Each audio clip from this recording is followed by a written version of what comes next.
Bismillahirrahmanirrahim. Assalamualaikum warahmatullahi wabarakatuh.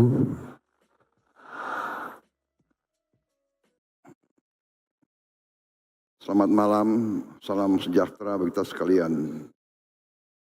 Shalom, salve, om swastiastu, nama budaya, salam kebajikan. Pertama-tama, sebagai insan yang bertakwa, marilah kita tidak henti-hentinya memanjatkan puji syukur kehadirat Allah Subhanahu wa taala, Tuhan Maha Kuasa, Tuhan Maha Besar yang memiliki sekalian alam. Hanya kepadanya lah kita berdoa dan hanya kepadanya lah kita meminta pertolongan. Kita bersyukur atas segala karunia yang diberikan kepada bangsa kita dan kepada kita semuanya, sehingga kita dapat berkumpul di tempat yang mulia ini untuk bersama-sama memperingati hari ulang tahun ke-27 Partai Kebangkitan Bangsa.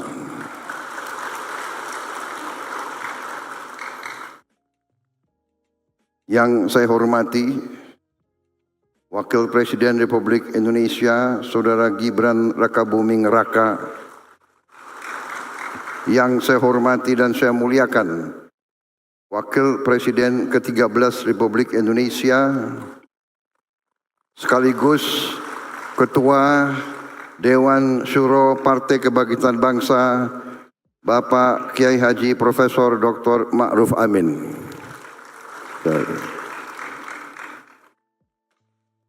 Ketua Umum Partai Kebangkitan Bangsa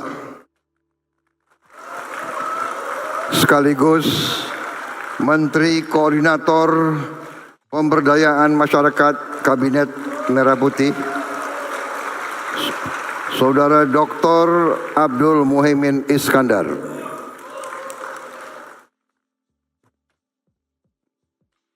Ketua Dewan Pembina Perempuan Bangsa PKB Hajah Rustini Muhaimin Iskandar.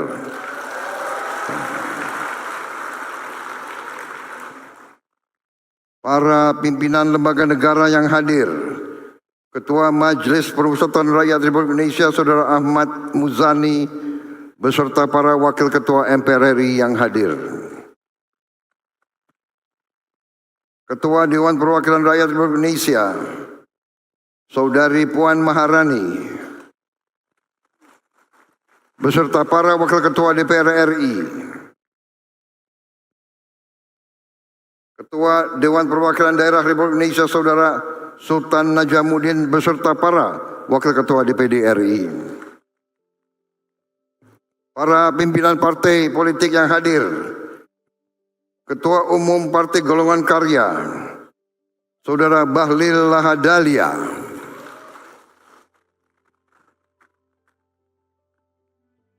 yang juga Menteri Kabinet Merah Putih, Menteri ESDM. Ketua Umum Partai Amanat Nasional Saudara Zulkifli Hasan, yang juga Menteri Koordinator Bidang Pangan. Ketua Umum Partai Demokrat Saudara Agus Harimurti Yudhoyono, yang juga Menteri Koordinator Bidang Infrastruktur. Presiden PKS Saudara Al-Muzammil Yusuf, yang juga baru terpilih.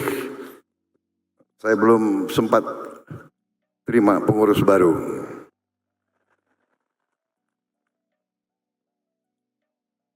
PLT Ketua Umum PPP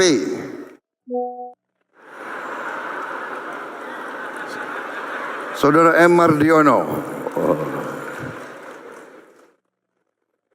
Ketua Umum Partai Gelora Saudara Muhammad Anies Mata.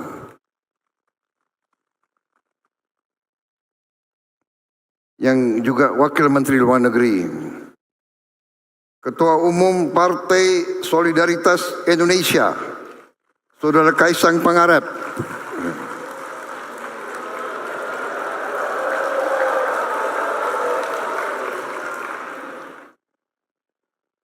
Yang mewakili Ketua Umum Partai Nasional Demokrat Nasdem, Saudara Hermawi Taslim, Sekretaris Jenderal.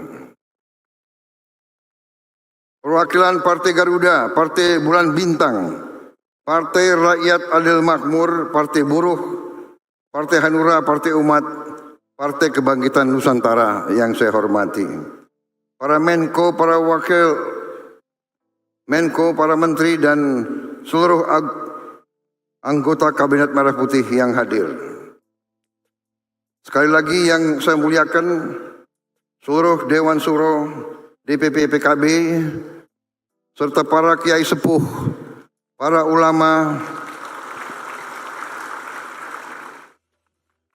para ibu-ibu nyai Partai Kebangkitan Bangsa, juga Kiai Haji Said Agil Siroj, dan tokoh-tokoh PKB lainnya yang tidak dapat saya sebutkan satu persatu tanpa mengurangi rasa hormat.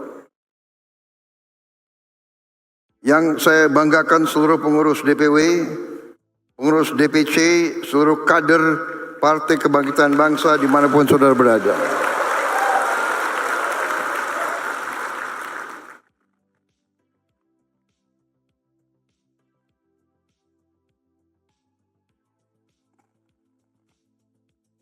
Tentunya saya ingin menyampaikan terima kasih atas undangan yang telah diberikan kepada saya. Ini sungguh suatu kehormatan bagi saya untuk hadir dalam acara ini. Saya nyaman di tengah PKB.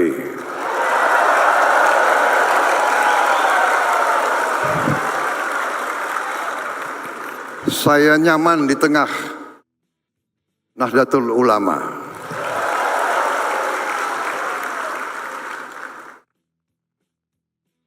Saya merasa dekat dengan tokoh-tokoh NU dan PKB.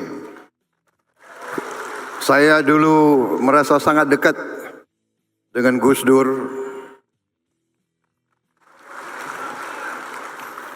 Di saat-saat genting, saat-saat krisis besar bangsa Indonesia, NU selalu tampil sebagai penyelamat dan sebagai stabilisator.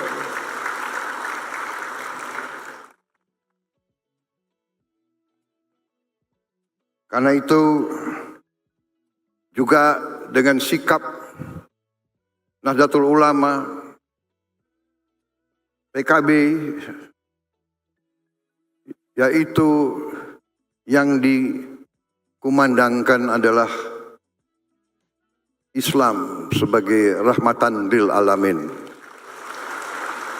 Islam yang moderat, Islam yang sejuk, Islam yang mendamaikan,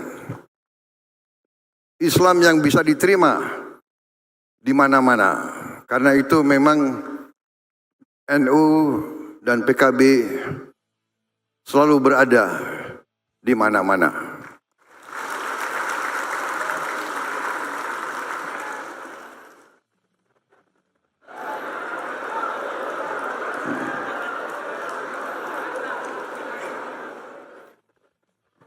Saudara-saudara sekalian, terima kasih. Saya sangat terkesan dengan tadi sama sambutan dari Profesor Ma'ruf Amin. Sangat terkesan, singkat, tidak panjang, ya.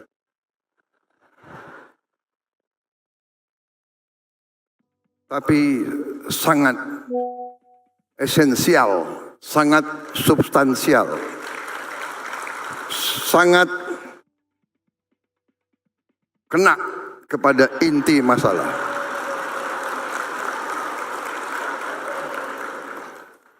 Saya terus terang saja, sekian puluh tahun ini, jarang mendengar tokoh politik, tokoh masyarakat, bahkan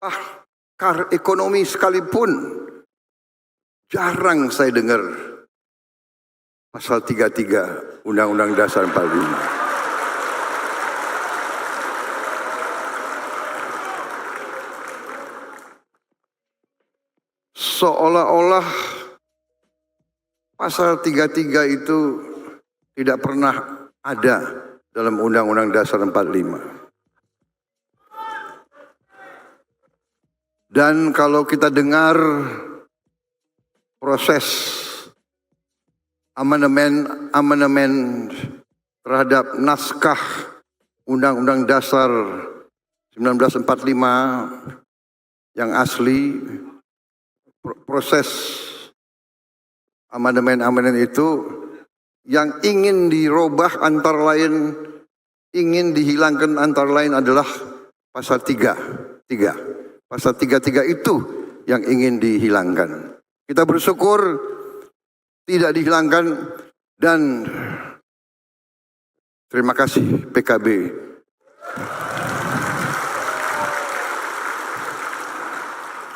Ini masalah yang mendasar. Ini masalah yang mendasar. Pasal 33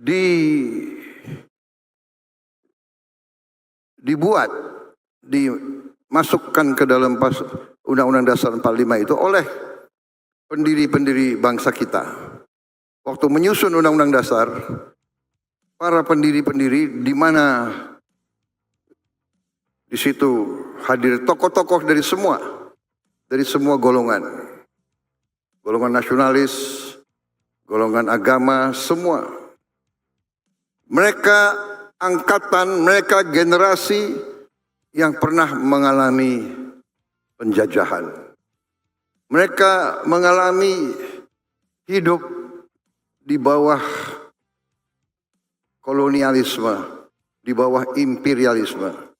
Dan imperialisme dan kolonialisme adalah tidak lain bentuk daripada kapitalisme yang intinya adalah mengisap darahnya rakyat banyak dibawa ke negara penjajah. Ini esensinya. Mereka mengalami itu. Dan mereka orang-orang yang pandai karena pengalaman itu. Dan karena itu waktu menyusun undang-undang negara, undang-undang dasar negara, mereka tidak mau dijajah kembali. Karena itu mereka taruh pasal 33 itu.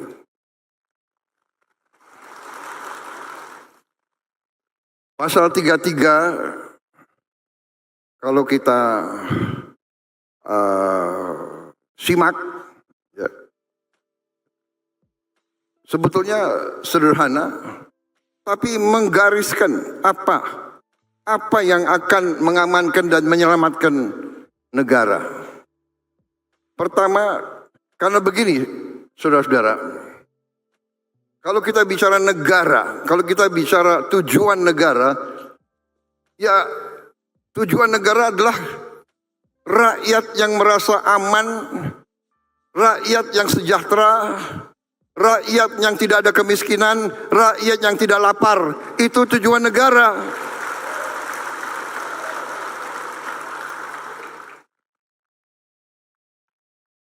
Demokrasi penting. Demokrasi yang formal, demokrasi yang normatif, tapi rakyat tidak punya rumah yang baik, rakyat yang lapar, anak-anak yang stunting, mereka yang tidak bisa cari pekerjaan, ini bukan tujuan bernegara bagi saya dan bagi semua orang yang waras.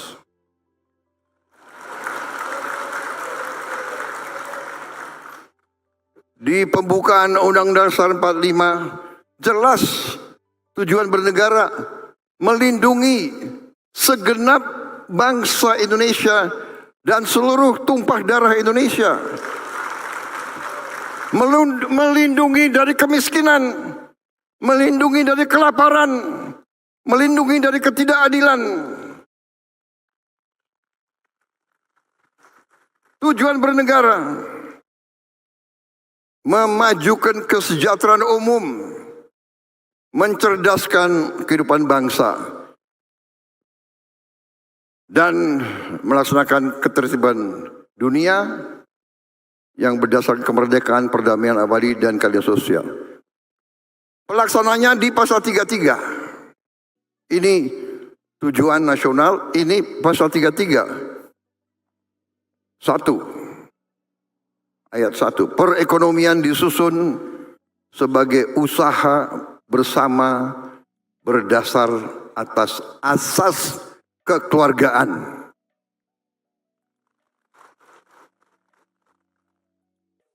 Kekeluargaan, bukan azas konglomerasi.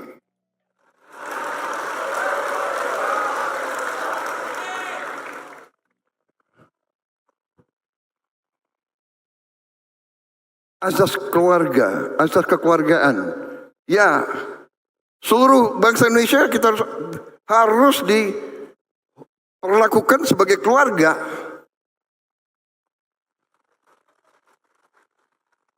Ini bertentangan dengan beberapa mazhab ekonomi, terutama mazhab ekonomi neoliberal. Karena di mazhab neolib ini, menurut mereka nggak apa-apa kalau yang segelintir orang tambah kaya, nggak apa-apa. Biar segelintir orang tambah kaya, menurut teori itu, lama-lama kekayaan itu akan menetes ke bawah. Tapi kenyataannya menetesnya lama banget. Menetesnya 200 tahun, udah mati kita semua itu. Jadi itu gak benar. Gak benar, tidak akan netes ke bawah. Bagaimana saudara merasa menetes ke bawah? Setetes pun enggak ya? Saudara-saudara, jadi kita diakal-akalin. Jadi saya terima kasih Pak Kiai. Hari ini sebetulnya saya nggak mau pidato panjang-panjang. Bener. Saya hari ini sudah berapa kali pidato. Pagi ini pelantikan perwira. Habis itu ketemu pengusaha-pengusaha asing. Kemudian launching logo. Sebelumnya ketemu pimpinan MPR RI. Malam undangan PKB lagi. Aduh.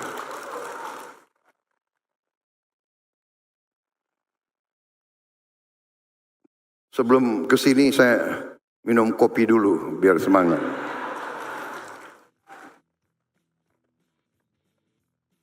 Ini staf saya nggak benar ini. Nggak benar.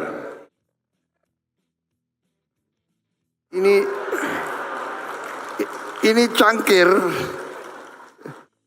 isinya teh bukan kopi.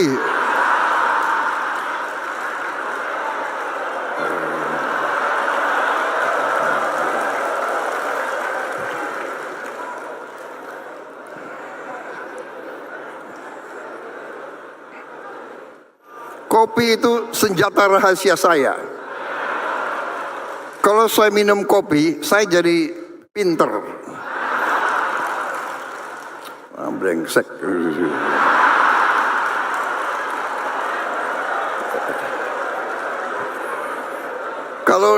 Kalau di depan kiai-kiai saya grogi saya.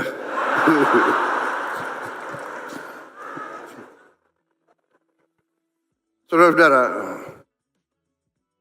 pasal 33 ini senjata pamungkas. Ayat 2, cabang-cabang produksi yang penting bagi negara dan yang menguasai hajat hidup orang banyak dikuasai oleh negara.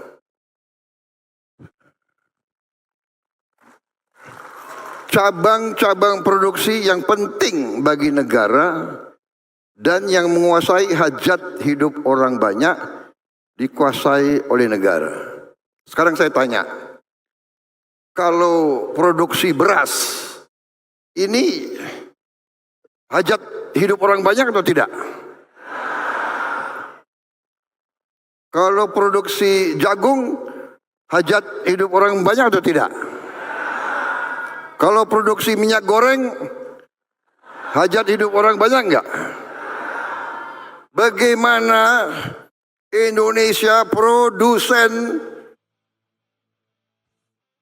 minyak goreng, produsen kelapa sawit terbesar di dunia?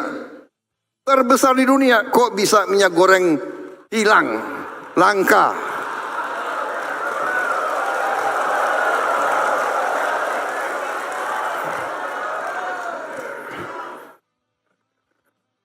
Jadi saudara-saudara, ini saya sampai cari-cari mazhab bisnis apa, mazhab ekonomi apa ini. Produsen kelapa sawit terbesar di dunia, tapi di negara sendiri minyak goreng hilang.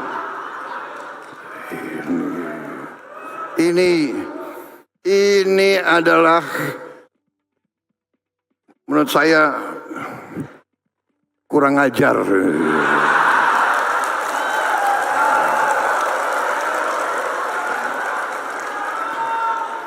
Sampai saya merasa perlu ada istilah baru. Ini bukan mazhab neolib atau pasar bebas atau kapital, ini mazhab serakah nomics. Serakah nomics. Tolong kawan-kawan kita yang di universitas itu, yang pinter-pinter, tolong buka bidang studi serakah nomics. Saudara-saudara, saya merasa hari ini besar hati. PKB, kiai-kiai bersama saya.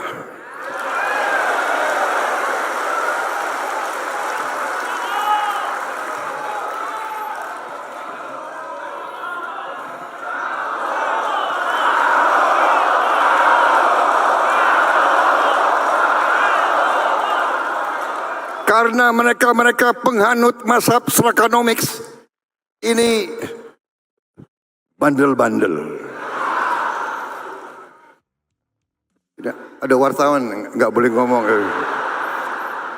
Presiden harus bicara sopan-sopan. Tapi karena PKB dan NU ya harus bawah, ya kan? Benar nggak?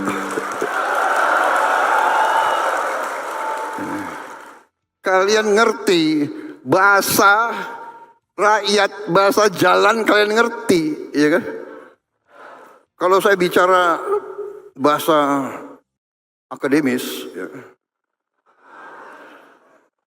saudara-saudara sekalian, perkembangan ekonomi kita penuh dengan anomali-anomali.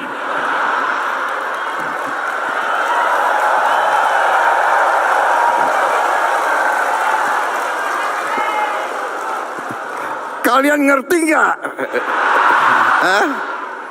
Ya kan? Pasti kalian, di antara kalian ngomongnya gak muding ini. Opo. Anomali.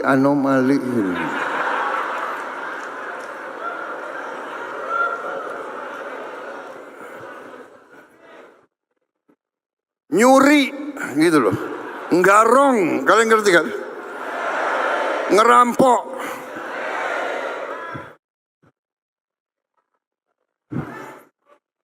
Sorry ya.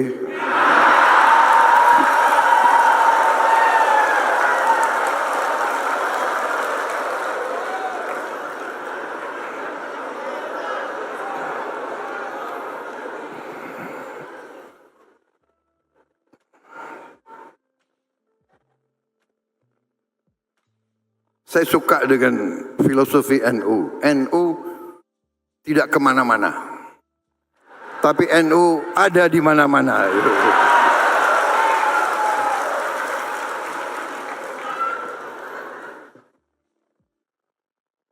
Jadi saudara-saudara,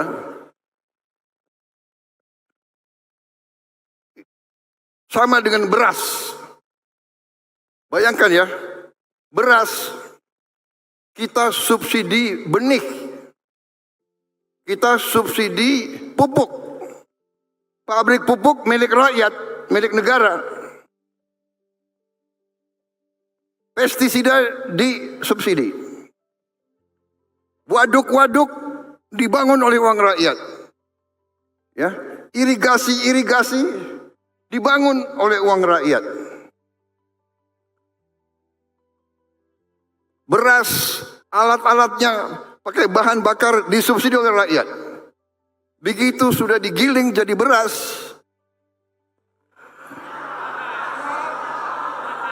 ya, itu paket diganti.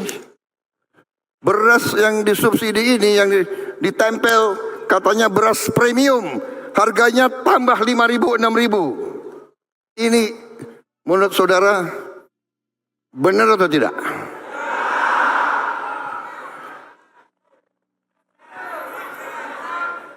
Ini adalah pidana.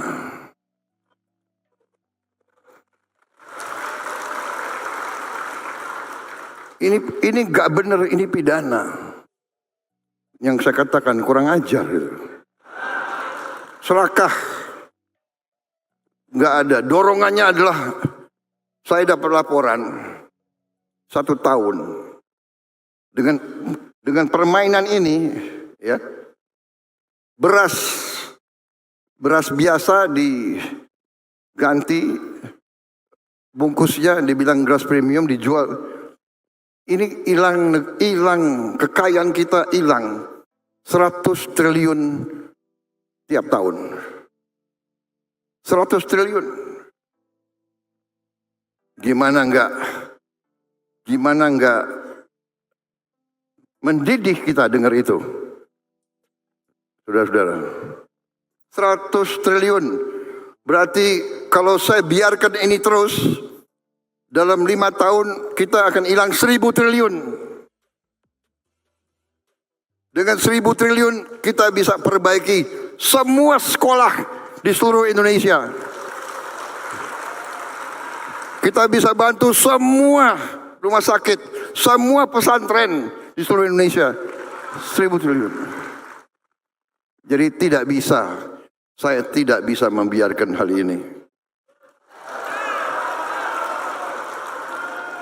Saya sudah beri tugas kepada Kapolri dan Jaksa Agung. Usut, tindak.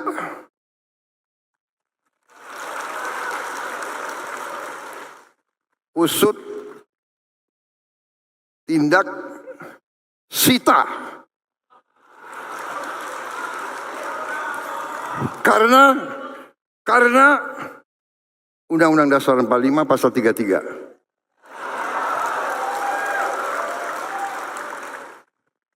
Cabang-cabang produksi yang penting bagi negara. Beras penting atau tidak untuk negara? Jagung penting atau tidak?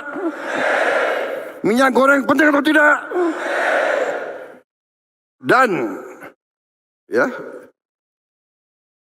yang menguasai hajat hidup orang banyak. Dikuasai negara. Sorry ya. Ini bukan pikiran Prabowo, ini bukan maunya Prabowo, ini perintah Undang-Undang Dasar 45.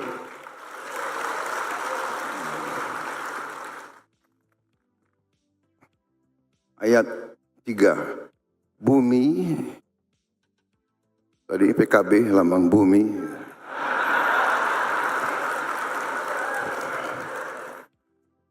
Dan air dan kekayaan alam yang terkandung di dalamnya dikuasai oleh negara dan dipergunakan untuk sebesar-besar kemakmuran rakyat.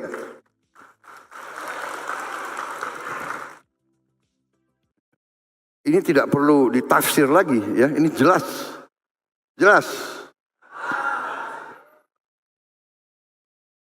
Jadi terima kasih PKB hari ini yang dilakukan oleh Ketua Dewan Syuro PKB dan Ketua Umum PKB yang dilakukan malam ini adalah suntik keberanian kepada saya.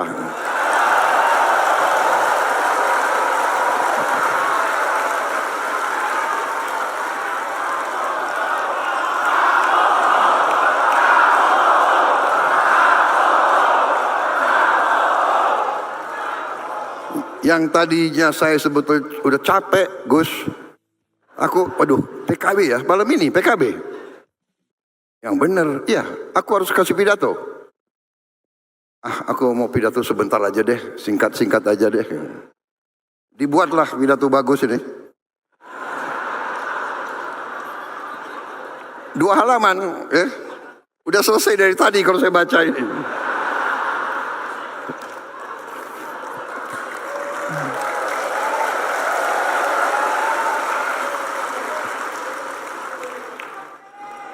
Tapi karena melihat kalian-kalian ini ya terpaksalah saya. Apalagi udah disuntik keberanian itu ya.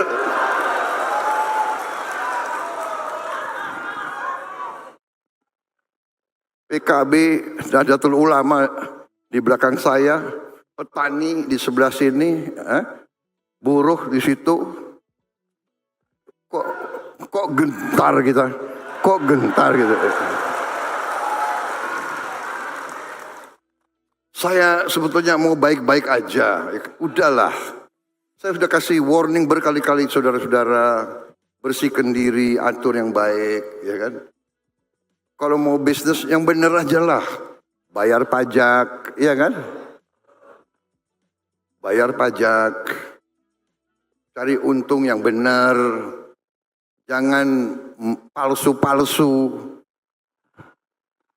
Botol minyak goreng dikurangi 20%. Itu namanya nyuri dari rakyat itu.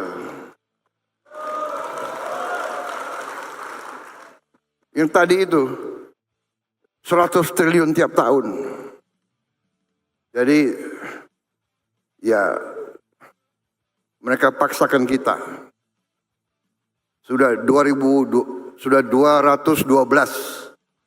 perusahaan penggiling padi yang kita buktikan melanggar.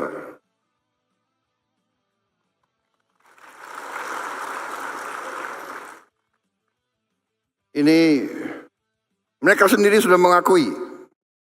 Karena dibawa ke laboratorium, diperiksa.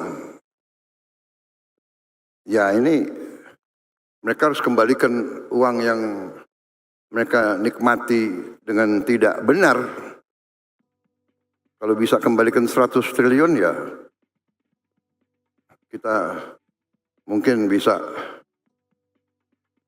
sedikit meringankan. Saudara-saudara,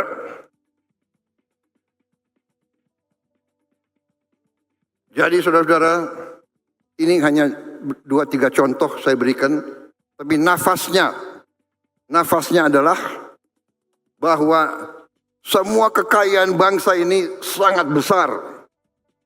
besar, dan sudah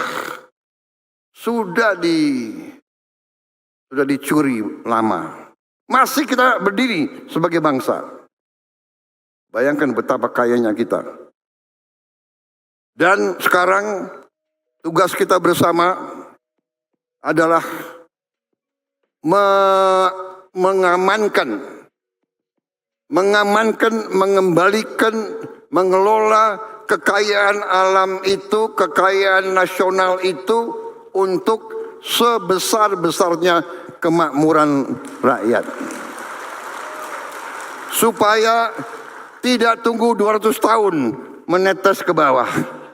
Supaya kita bisa atasi masalah-masalah secepat mungkin, saudara-saudara sekalian.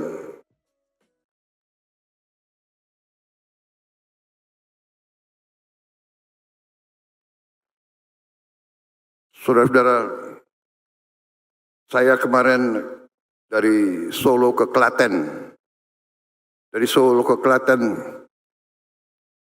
di pinggir jalan, anak-anak sekolah semua, guru-guru semua, rakyat keluar dari rumah. Saya pikir ini kan sudah bukan kampanye lagi. Tapi sudah, mereka berdiri berjam-jam, saya keluar dari kendaraan saya buka, saya berdiri di atas. Saya berdiri di atas, saya dengar anak-anak itu, anak-anak teriak, "Pak, makan bergizi, Pak." Saya lihat, "Sudah sekolahmu?"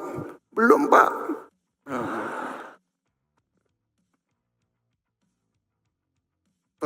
Tersentak hati saya.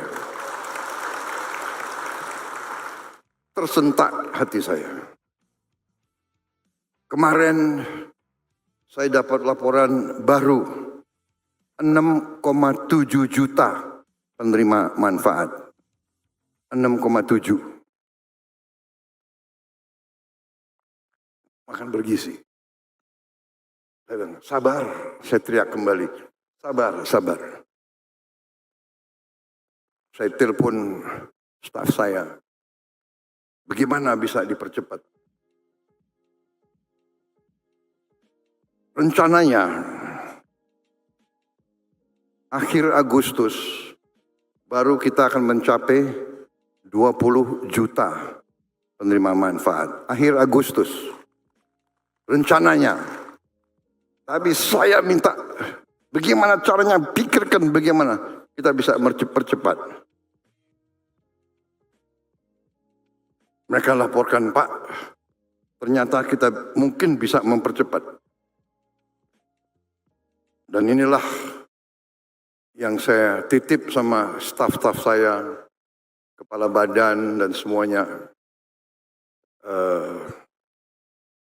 Anak-anak itu sangat mengharapkan. Anak-anak itu paham bahwa tata kelola uang negara tidak bisa begitu saja. Tiap sen harus kita jaga. Berarti harus dilatih. Pengurus-pengurus dapur harus disiapkan. Mereka harus ditatar. Mereka harus mengerti cara mengelola uang. Dan itu butuh waktu. Tapi mereka lapor ke saya, "Pak, ini bisa dipercepat. Kemungkinan besar kita bisa mencapai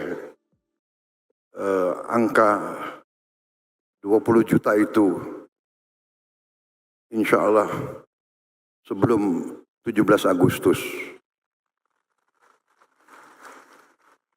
Dan sesudah itu akan naik terus, dan kita berdoa, kita berharap bulan Desember tahun ini akan mencapai 82 juta, 9 penerima manfaat. Ini menjadi sesuatu yang diperhatikan oleh bangsa-bangsa lain. Waktu saya keluar negeri, banyak pemimpin bertanya dan bahkan banyak yang mengirim tim ke Indonesia belajar bagaimana kita mencapai hal ini. Karena saya diberitahu oleh mantan Presiden Brazil, mereka mencapai 40 juta anak penerima manfaat. Menurut mantan Presiden itu membutuhkan waktu 11 tahun. Jadi Indonesia ini sekarang ini banyak boneknya. Yang negara lain butuh 11 tahun, kita nekat. Kita tahun ini kita akan buktikan Indonesia bisa menghasilkan penerima manfaat 82,9 juta dalam 1 tahun. Tapi tentunya ini harus kita buktikan. Jadi mungkin akhir Desember atau awal Januari mohon PKB undang saya lagi. Supaya apa yang saya bicara hari ini saudara bisa tagih Desember 2025 atau Januari lah. Tapi saya percaya niat baik, ya, hati yang bersih, tujuan yang mulia, kita akan diberi jalan oleh Yang Maha Kuasa.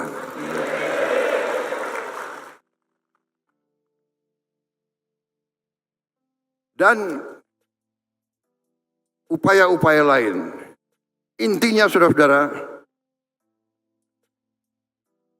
saya melihat dengan saya pelajari data-data angka-angka sangat-sangat memberi harapan. Jadi Ketua Dewan Syuro, Ketua Umum PKB, terima kasih. Saya di sini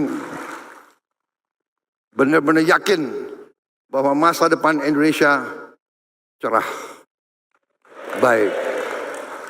Tapi memang tadi disinggung, kuncinya adalah kita harus rukun. Kita harus kerjasama. Kita harus menegakkan dan menjalankan apa yang menjadi jiwa dan nafas NU dan PKB. Menjalankan rahmatan lil alamin. Berbakti, bermanfaat untuk semua. Ini kuncinya. Saudara-saudara, politik kita harus demikian. Politik kita pun harus rahmatan lil alamin. Partai-partai kita bersaing. Kalau nanti pemilu, pilkada, ya kan, pilpres, bersaing, tidak ada masalah. Selesai bersaing, rukun kerjasama. Karena kita mau mengabdi ke rakyat kok. Nggak ada masalah. Dalam koalisi, di luar koalisi, kita butuh pengawas, kita butuh koreksi. Tapi kita mau koreksi benar-benar dari wakil rakyat juga. Jangan orang mengangkat dirinya sendiri, habis itu dia ngatur-ngatur kita. Enak aja. Ya Gus. Ya kan? Enggak keringat, enggak berdarah-darah, tapi omon-omon komentar.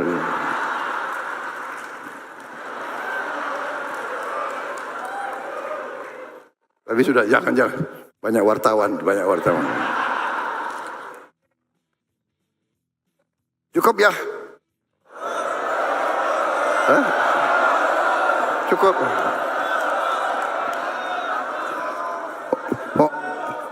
Honornya kurang banyak tadi.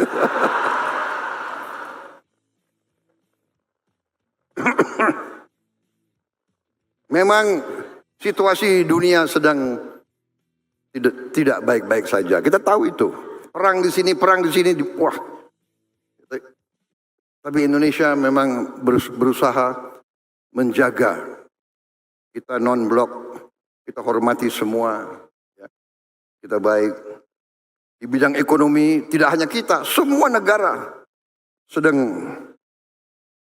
menghadapi Amerika Serikat yang alot, punya garis alot. Tapi ya itu fakta, kita harus berurusan. Dan pendekatan saya adalah, tanggung jawab saya adalah melindungi kepentingan bangsa Indonesia. Kewajiban saya adalah melindungi rakyat Indonesia. Dalam bidang ekonomi, saya harus menjaga asal tidak ada alasan untuk PHK pekerja-pekerja kita. Karena itu, ya, saya bermusyawarah, saya negosiasi.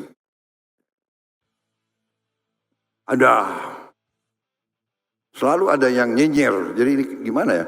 Kita perlu kritik, kita perlu pengawasan, tapi kalau nyinyir agak lain ya. Nyinyir itu, nyinyir selalu.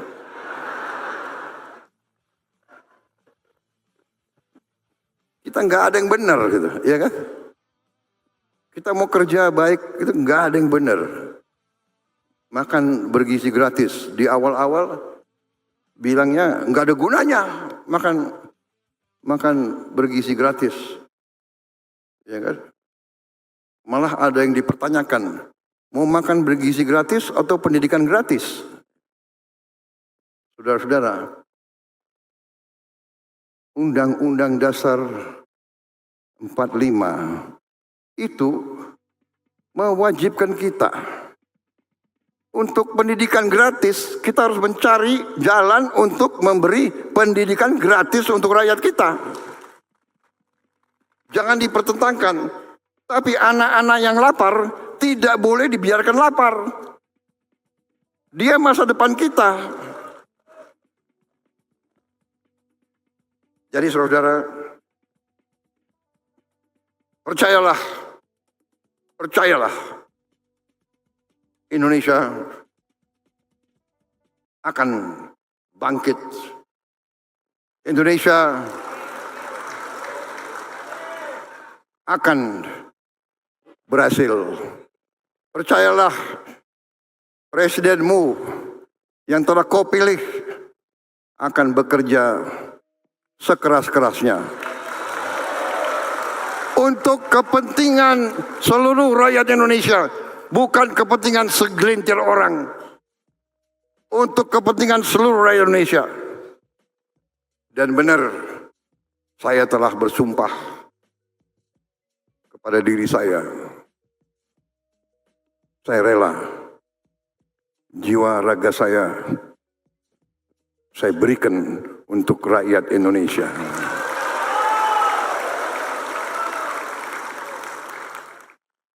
Saudara-saudara sekalian, terima kasih pernyataan sikap dari PKB. PKB jelas warnanya sekarang.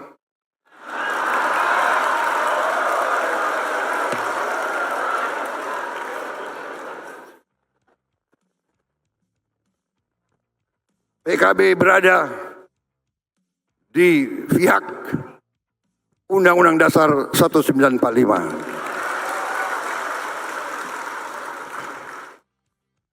Saya yakin semua ketua umum partai di sini, saya yakin tergerak oleh fatwanya Ketua Dewan Syuro PKB.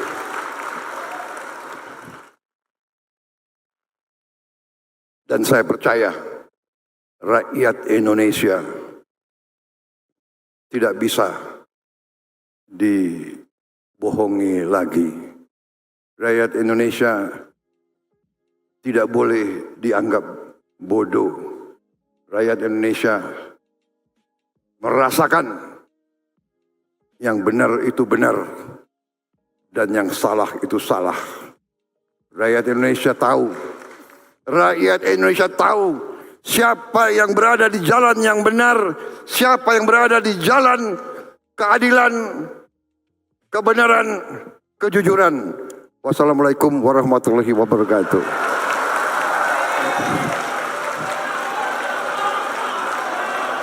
Semoga PKB jaya selalu. Pertahankan perjuangan kita bersama. Terima kasih, terima kasih, terima kasih.